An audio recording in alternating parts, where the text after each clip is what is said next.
haki arikungona mari taisa mubeki takita kunge motaya inyemeki mabebe aguni takita tuma haki parawansa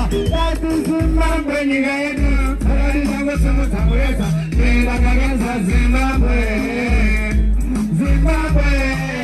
Aripofiti anotinzira tsitsi paiko zvinokutika kamapiriti aripofiti anotinzira tsitsi kana tauya takatata mapiriti paiko zvino ndakusembesa pamusangano sevauta iko zvino chachirangano kana tauya ndakusembesa izano bida auya pano